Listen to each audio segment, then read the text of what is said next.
tout le monde. Comment ça va? Très heureux de vous retrouver. Bon 1er avril. Bon poisson? Êtes-vous de bons poissons? Avez-vous été de bons poissons? Je me préparais tranquillement ce matin à venir m'entretenir avec vous autres, avec la petite équipe déterminée. On s'est posé la question, on fait-tu un poisson d'avril? Puis la réponse s'est imposée d'elle-même.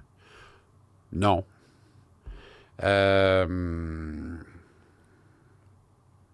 ce soit le fun ou plate, non, on n'en fera pas.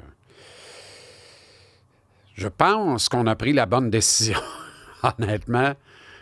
À un moment donné, mon cellulaire se met à danser de façon anormale. Là. C'était comme une fibrillation auriculaire. Là, c'est comme un cœur qui s'emballe, qui se met à battre en débile. Et c'est inarrêtable. Tony ci, Tony ça, Tony est parti, Tony a sacré son camp, Tony est maintenant live sur Instagram, il braille comme un bébé dans sa Tesla. Quoi? Et c'est là toute la force de la patente, c'est que, honnêtement, moi, je me méfie les 1er avril, là, même si ça n'existe plus, même il n'y a plus grand monde qui fait ça, des poissons d'avril, là. Je me méfie pareil toujours des affaires plus grosses que grosses du 1er avril. Mais là, considérant ce que je sais de ce dossier-là, j'ai OK, il a fait ça. Aïe aïe. Évidemment, je considère avoir un accès direct, je l'appelle. Et ça sonne, mais ça ne répond pas. Comme ça sonne et que ça ne répond pas, je comprends tout de suite que il a accepté de faire ce type de stunt-là. Mais je comprends tout de suite que c'est un stunt, que c'est un truc de clicking du 1er avril. Là. Et vérification faite, paraît que ça a très, très bien marché. Il doit y avoir des gens qui pensent que c'est un bon modèle d'affaires. C'est correct. Je respecte ça. Mais je pense à tous ceux qui n'ont pas un accès direct à Tony puis qui n'ont pas pu déduire que comme il n'a pas fermé son cellulaire, il y a des maudites chances que ce soit dans le fond un stunt. Alors, c'était un stunt. Tant mieux. Tant mieux pour les nombreux auditeurs, auditrices de la tribune quotidienne de Tony à BPM qui gagnent des adeptes et continuent d'en gagner. Et je vais être le dernier surpris de ça, évidemment. Ouf! Quelle histoire, pareil! C'est particulier. C'est particulier. C'est comme, on n'a pas annoncé la résurrection de Gilles de Fiche-Poisson, là. Et son retour dans le ring contre PCO Styles, là. C'est pas ça, là. C'est gros quand même. OK. Là n'est pas le point. Et tout ce qui suivra est appuyé. Il n'y a pas de frame là-dedans, il n'y a rien. Le Canadien reçoit les Panthers ce soir. Il y a une excellente nouvelle. Le Canadien est 3-3 contre les Panthers cette année. Il y a une très, très mauvaise nouvelle. Le Canadien est 3-3 contre les Panthers cette année. C'est là où le payback là, risque de débarquer ce soir et en entraîner la chaîne du bicycle du CH. Tu sais, hier, là, c'était miraculeux. Hein? On s'en parlait, puis je vous disais, voyons, on se lève lundi, puis on est encore 8e dans l'Est. Après avoir perdu 3 des 4 matchs sur la route dans le voyage, c'est pratiquement insensé. Ça fait pas de sens. Il y a quelque chose qui marche pas là-dedans. Tout peut nous rattraper très rapidement. On est 3-3 contre la Floride. On a marqué 11 buts. On n'en a concédé que 3 dans les 3 rencontres contre les Panthers. D'ailleurs, si Sam Montembeault jouait 60 matchs par année contre la Floride, ça prêterait à signer un contrat de 80-85 millions pour 8 ans. Puis Jacob Fowler aurait un chou sur la tête dans le but de permettre au CH de bien le monnayer dans une transaction pour s'améliorer à une autre position névralgique, entendre ici au centre du deuxième trio. Monty a cédé 3 fois en 2 matchs, incidemment 2 victoires. Il a bloqué 45 des 48 tirs dirigés vers lui. Pourcentage d'arrêt, .938, moyenne 1,50. Il adore battre le club qui l'a mis au chemin, qui l'a mis au recyclage, qui a dit « On démissionne sur toi. Tu as été notre choix de 3e tour, on démissionne sur toi. » Bye! Alors qu'il n'était même pas entré dans une phase exaltante, là, la phase du 23-28 où tout se passe sur comment ça va se poursuivre ou comment ça va finir plus vite que tout le monde l'aurait peut-être prévu. À l'opposé, si Bobrovsky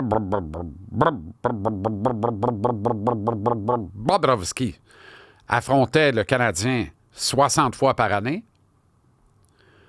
gaulerait peut-être à Trois-Rivières avec les Lions. Bon, j'exagère, mais 0-2, 2 défaites. L'autre match, c'était Spencer Knight. L'autre match du Canadien, c'était Jacob Daubèche. Son premier en carrière, ils avaient blanchi les Panthères 4-0, vous vous rappelez, 28 décembre. Spencer Knight est parti depuis. Les 2 départs de Bobrovsky contre le Canadien. Pourcentage d'efficacité, .838. 6 buts concédés sur 37 lancés, moyenne de 3,10. Indigne du gardien de 10 millions et plus qu'il est. Indigne du gardien qu'il est tout court, indépendamment de comment il gagne. Alors, avec des chiffres de même, il serait dans la Ligue nationale, mais il serait peut-être le backup de Spencer Knight qu'on aurait choisi de garder en Floride. Puis Bobrovsky gagnerait 2,5 millions, 3 millions, 3,5 millions par année, très loin des plus de 10 millions qu'il gagne pour l'instant. Fait que tout ça, c'est de la belle théorie, parce que tout ça, ça permet de croire raisonnablement que ce soir, le Canadien puisse battre à nouveau les champions défendants de la Coupe Stanley. En pratique, ça risque d'être tout autre chose. Floride a quand même un enjeu. Pas un enjeu d'entrer en série, c'est une affaire classée. L'enjeu, c'est terminer au sommet de la division Atlantique, affronter les Sénateurs d'Ottawa au premier tour des séries et surtout éviter à tout prix le Lightning de Tampa Bay qui pique au bon moment et qui semble être le club que tu ne veux pas pogner dans les séries éliminatoires. Il y en a une couple, mais Tampa Bay est pas mal en tête de liste, suivi de près par les Leafs de Toronto. Fait que la lutte des Panthères est avec les Leafs.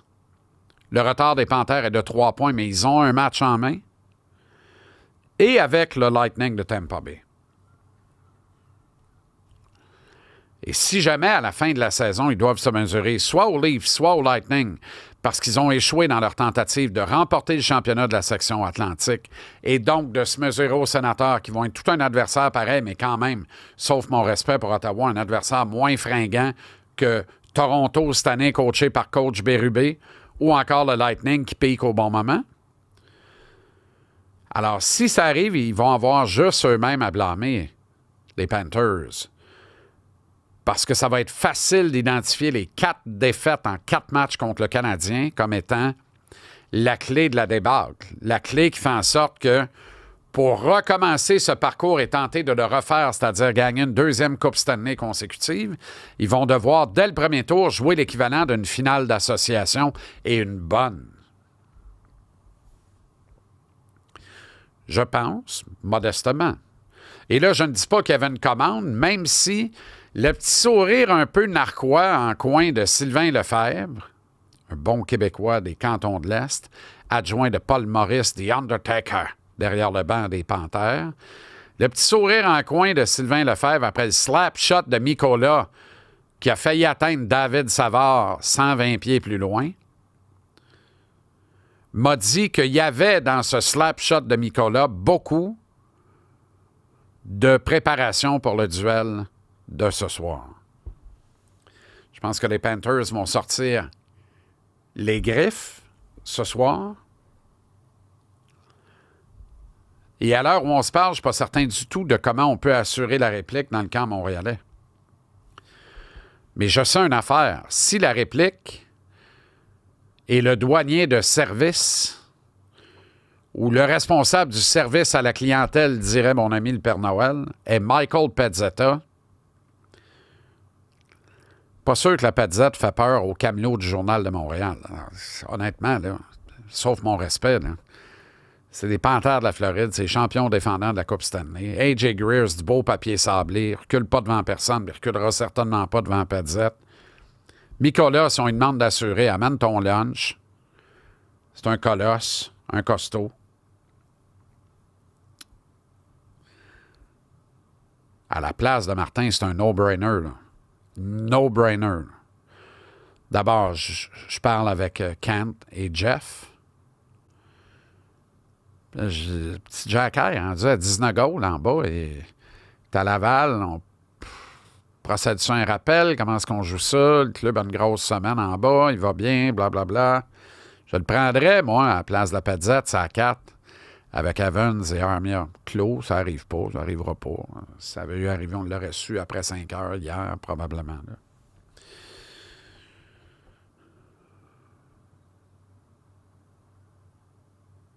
Son frère titre. Prends le shérif, mets-les ça à 4. Je suis fatigué avec ça. Mais il y a de plus en plus de monde qui se rallie à cette idée, qui en apparence était un peu saugrenu. Mais non. Mais non. Là, dans ce bout-ci, là, tu le trouves plus assez bon pour t'aider, puis percer l'alignement, puis te donner un coup de main en entrant en série. Mais tu as un trou à gauche de la 4, là. Règle ça. Donne-y le break. Tu sais, t'as Mikola, l'autre bord. Jacky descend à pleine vitesse. Il étampe le nez dans la baie vitrée. Cormier Monsal, my name is not Lafleur Asti, avait dit Mario Tremblay à un Broad Street Bullies des Flyers dans les années 70. Autre temps, autre mœurs. Pas tant que ça. Pas tant que ça. Si tu essaies d'atteindre le Godfather du vestiaire, le beau barbu de Saint-Hyacinthe-la-Jolie, David Savard, avec un slap shot, complètement slap, cheap shot, en fin de match,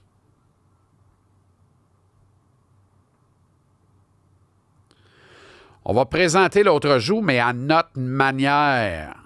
Parce que là, il y en a probablement plusieurs d'entre vous qui disent « Non, non, il ne faut pas faire ça, il faut gagner la game, il faut s'assurer de gagner la game, il faut trouver une façon de gagner la game. On peut gagner la game. On va gagner la game. » Surtout si on se tient debout. Surtout si on se fait respecter. C'est important de montrer, de se prouver à nous-mêmes, les joueurs de l'équipe, que l'organisation se prouve à elle-même et prouve à tous les chauds et nombreux partisans et autres observateurs dont je suis, dont vous êtes, avertis ou pas, c'est pas ça qui est important. C'est important de montrer qu'on est capable de se salir les mains, de le faire avec discipline. T'sais, on ne veut pas donner 5 avantages numériques aux Panthers sans faire scorer 3 puis ultimement perdre la game parce qu'on a posé des gestes regrettables. On veut le faire légalement, on veut le faire avec discipline. Le dump and chase, remettre la rondelle derrière le défenseur, descendre à pleine vitesse, appliquer une mise en échec légale, c'est permis par la réglementation, indépendamment de ce qui s'est passé dimanche. C'est sûr que les arbitres ont un bon meeting avant le match de ce soir. Les deux équipes sont sous la loupe. Principalement le Canadien, qui va être identifié comme celui qui veut se venger. Les arbitres savent tout ça au départ d'un match, là. Le rapport est très clair avant que la game commence. C'est une erreur d'ailleurs, là, parce que on aurait intérêt à les maintenir dans l'obscurantisme. On ne peut pas les empêcher d'être au courant tout court, mais de là à faire un briefing avant le game en disant « Il s'est passé ça pas plus tard que dimanche en Floride. Mettez vos lunettes sur Mikola. Asseyez-vous Bernard Dumas. Pas de joint dans le là. Pas de bière entre les là. » Ça n'en prend pas plus cher pendant chez les enfants pour faire un bon show. On paye assez cher, faites ça comme il faut. Puis ceux qui sont en tabarnak viendront nous voir à l'entraque. On est bien ouvert à vos commentaires. Si vous payez le cognac. Je sais pas pourquoi je suis allé là. Je suis parti de où pour aller là? Parti de là, t'es allé là. On retourne là. Là, c'est ça.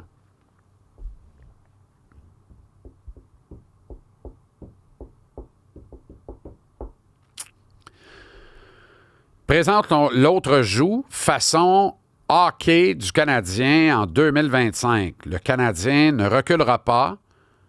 Avec discipline, il va se mettre le nez dans la moutarde, se salir les mains. Le Canadien va se battre. Parce que le Canadien est une équipe qui a de l'ambition.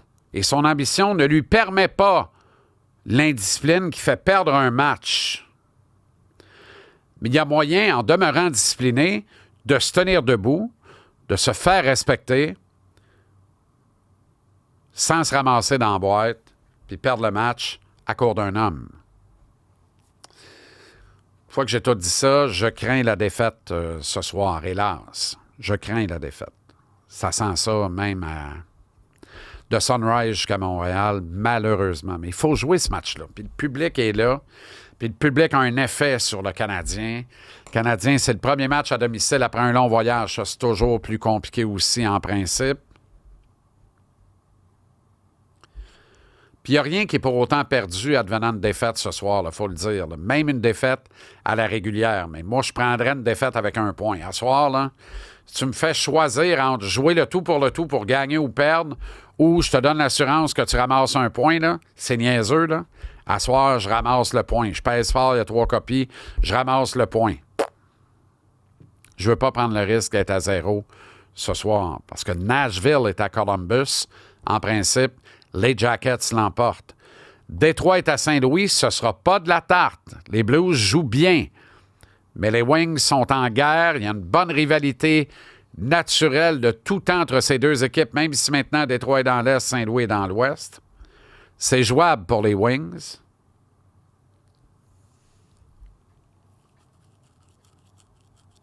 Tampa Bay chez les Islanders.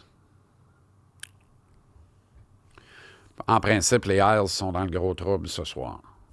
Bon, j'exclus Boston qui affronte les Caps. Je pense que Boston est out de toute façon. Les Sabres et les Sénateurs sont face à face. Il n'y a pas d'enjeu véritable dans ce match-là. Prends pas de chance. Gagne ce soir. Gagne. Parce que là, tu joues le dernier match que tu as en main contre les Rangers de New York et au bris d'égalité, sont en avant de toi. Demain matin, là, ce qui te prend au bout du nez, là, tu sors du lit, t'es 10e de l'Est au lieu de 8e. Derrière Columbus qui, elle, serait 8e, avec un match en main, 77 points comme le CH. Entre les deux, 9e, les Rangers, parce qu'ils ont 32 victoires à temps réglementaire. C'est 7 de mieux que le Canadien qui ne rejoindra jamais dans ce registre-là. Donc, Montréal doit absolument trouver une façon de finir au moins 1 point devant les Rangers au classement. De là, mon point Bonnie ce soir. Là. Va le chercher, le point Bonnie. Accroche-toi, puis amène le match au-delà de 60 minutes, puis après, ouvre les vannes pour le gagner. Mais amène le match au-delà de 60 minutes ce soir. Très important, parce que ça te permet de garder ton emprise sur les Rangers. Garder un point d'avance, les deux clubs avec le même nombre de matchs de disputés. Mais une défaite à la régulière ce soir, puis tu n'as plus qu'un point d'avance sur les Wings et les Islanders si les deux clubs gagnent. C'est pas fait, là. C'est Saint-Louis t'aime pas. C'est vraiment pas fait. Mais mettons que ça arrive, là. Ces deux clubs-là se ramassent à 76 points, un de moins que toi. Tout le monde a joué 74 matchs, sauf Columbus. De là, la présence de Columbus, 8e à 77 points, comme le Canadien des Blue Shirts, mais avec un match en main. On n'est pas très loin d'un possible réveil brutal demain matin, avec un espèce de pain d'épices, mais de mauvaises épices. Là. Un mauvais pain dans la lutte au dernier rang qui donne accès aux séries dans l'association de l'Est. Rang qui se dispute désormais, qui l'eût cru, alors qu'il y a 2 semaines, on parlait d'une lutte désormais à 3 pour 2 places de disponibles en série. Non, ce que ça peut faire une série de défaites, là, tu sais, puis même des clubs qui perdent gagnent. On a maintenant 5 équipes qui peuvent réellement espérer entrer en série dans l'Est avec le dernier ticket de disponible. Après, ça prend de l'extrapolation. C'est pas 20 de chance à tout le monde parce qu'ils sont 5 pour un steak. Fait qu'on fait un steak divisé par 5, donne 20 de chance de le croquer. Non, ça marche pas de même. Dans l'extrapolation, le Canadien est encore bien positionné.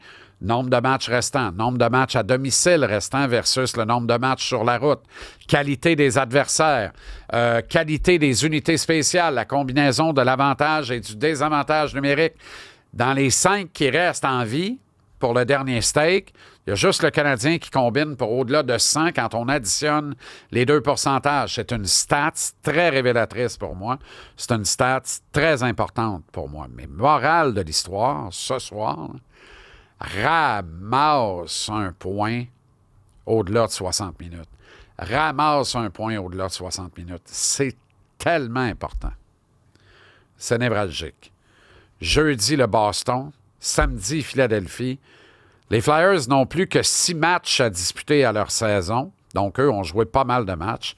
Mais je pose la question, est-ce que Daniel Brière a trop attendu avant de clairer John Tortorella? Je trouve que la question est parfaitement légitime. Les Flyers sont tout feu, tout flamme depuis qu'on a libéré ce groupe de joueurs. Précisément les leaders, je pense à Couturier et à Michkov, mais je pense à un leader silencieux en termes de points, mais qui est tellement important dans ce vestiaire-là, qui est Nick Deslauriers. Puis les 2 goalers passaient à Moulinette plus souvent qu'autrement par le tortionnaire Torturella. 3-3 depuis qu'il est parti. 3-3, Armand. 15 buts marqués en 3 matchs. 4 des 15 buts par Matvei Michkov, qui a en plus 3 passes pour 7 points, un différentiel de plus 4 en 3 rencontres. Et les 4 buts qu'il a inscrits l'ont été à égalité numérique. Lui, s'il a beau dire, ça n'a rien à voir avec le coach, là. Arrête ça, là. Arrête ça, là. Philly est à Montréal samedi, mais outre ça, dans les 5 autres matchs qui lui restent à disputer, ils vont jouer à MSG contre les Rangers, à Ottawa contre les Sénateurs, à Buffalo contre les Sabres, mais ils vont recevoir les Islanders et les Blue Jackets à domicile. Fait que Philly ne peut plus rêver aux séries. Torts est parti trop tard dans la saison. Il pourrait finir presque à la porte s'ils gagnent tous leurs matchs, par exemple. Y a-t-il quelqu'un qui doute que ça puisse arriver? Ils sont 3-3, là, à date. Là. Mais surtout, peuvent faire mal. Peuvent faire très, très mal. Le Joker là, qui vient tout mettre la merde partout là, puis jouer trouble-fête, là, c'est Philly. Parce que Philly peut porter le coup d'assommoir à 4 équipes des 5 qui rêvent du dernier ticket donnant accès aux séries. Au moment où ils vont affronter les Islanders, ils peuvent leur faire très mal en les battant à la régulière. Au moment où ils vont affronter les Rangers, même affaire. Au moment où ils vont affronter les Blue Jackets, même affaire. Puis dépendant comment ça va se passer pour les Canadiens ce soir et jeudi, pourraient clouer le cercueil de Montréal en les battant à Montréal ce samedi. Peuvent donner un coup de pied dans le nec d'abeille de 4 équipes des 5 qui rêvent du dernier ticket donnant accès aux séries. On se raccroche à ce qu'on peut. Pour eux autres, ça devient une motivation intéressante. Pour nous autres, ça devient un ennemi à se méfier. Il n'y a plus de match gratis, là. Il n'y en a plus. Même Boston jeudi. Le Canadien doit être prêt pour tous les matchs. Tous les matchs. Défaite ce soir, malheureusement. Un petit peu de NFL. Il y a des votes importants aujourd'hui sur des propositions de modification au règlement. Ça prend, je le rappelle, là, le vote de 24 formations sur 32 pour qu'un règlement soit officiellement modifié. Bon, on va se pencher sur les bottées d'envoi dynamiques là, qu'on a vues la saison passée. On va se pencher aussi sur le temps alloué pour les reprises vidéo versus le pouvoir qu'on donne à l'un et à l'autre. Là. Ça, c'est des petites affaires qui, à mon avis, sont assez simples à légiférer. Mais ce qui m'intéresse particulièrement, 2 choses. On va voter sur une proposition faite par, tiens donc, tu ne seras pas surpris que ça m'intéresse, mes petits lions, yon. Les petits lions, yon. Mes petits lions, yon. Les petits lions qui proposent qu'un champion de division qui détient une fiche inférieure à une équipe wildcard aille visiter celle-ci dans le week-end des cartes sauvages et non l'inverse. Un exemple précis, là, cette année, Les Chargers de Los Angeles sont une carte sauvage avec un dossier de 11-6. Mais sont obligés de jouer sur la route le week-end wild card à Houston contre les Texans, pourtant auteur d'un dossier inférieur à 10-7. C'est une anomalie, c'est une incongruité qui n'a pas de maudit bon sens. La proposition des Lions est extraordinaire, elle fait plein de sens. Ça fait 10 ans que je me bats pour ça. C'est ridicule, cette réglementation-là. Récompense la meilleure fiche. Hey, ça a un impact important sur les revenus là, pour le club à domicile qui s'est battu toute la saison. Donne une plus grande signification à la saison. Moi, là, je serais un peu plus avec ça. Là. Moi, je serais allé au bout de la patente et de la niaiserie. Tu as une carte sauvage qui a une meilleure fiche qu'un des 4 champions de division. La carte sauvage rentre, le champion de division est en vacances. Fin de l'histoire. Bon, je me calme, mais je me rallie à ce que les Lions proposent. Voyons, c'est l'équivalent d'un miroir à gauche d'un char neuf. Arrêtons, là. Ça, si ça ne fait pas unanimité à 32-32, évidemment, ça ne le fera pas. Tu vas avoir 3 clubs qui regardent la conjoncture des 2 prochaines années en se disant ça se peut que mon seul espoir soit d'être champion de division en jouant à peine plus haut que 500. J'ai besoin de la game à domicile, m'en voter contre. Je pense que ça va passer pareil. L'autre proposition importante et très intéressante, elle vient des Bills de Buffalo. Puis là, tu vas voir où je m'en vais avec ça, c'est ridicule. Les Bills proposent d'abolir la permission du touche-push. Le touche-push, c'est l'action de se mettre à 3, 4, 5, 6 dans le derrière d'un quart ou d'un demi à l'attaque, puis de le pousser pour lui permettre de combler la verge manquante puis scorer un touché. C'est un règlement institué presque en hommage au rugby. Il aurait pu le dire de même, on l'aurait tout cru, parce que ça crée un amoncellement, puis on push, on touche, puis on pousse.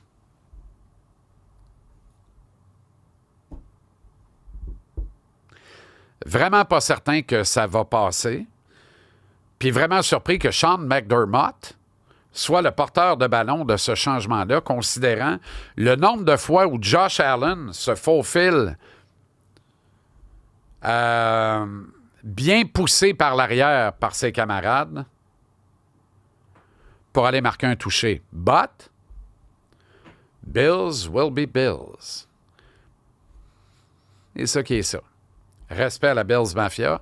Respect à vous autres. Merci de liker et de partager. Respect à mon chum Marinaro, qui a finalement décidé de ne pas sacrer son camp dans le milieu d'une émission. Phew. Tout le monde respire d'aise. Et moi le premier. Longue vie à tous les médias sportifs francophones du Québec. Et nous sommes vivants grâce à vous. Merci de liker et de partager pour agrandir la famille encore un peu plus sur notre chaîne YouTube, notre chaîne Spotify. Si ça te tente, complément d'information, situation Jacob Fowler et le deal Rogers Sportsnet ou Rogers, puis on verra pour Sportsnet avec la Ligue nationale de hockey. Je m'en vais là, dans le sanctuaire. Ça, c'est le vestiaire. C'est pour les abonnés contributeurs sur Patreon. Merci à la belle et grande famille québécoise de l'Association des concessionnaires Ford du Québec. Mon Bronco est purement sensationnel. Et là, je découvre qu'il faut flasher un Bronco puis s'envoyer à la main. Je trouve ça le fun. Je trouve rien de con là-dedans. J'aime ça. Bonne journée à vous autres. À demain.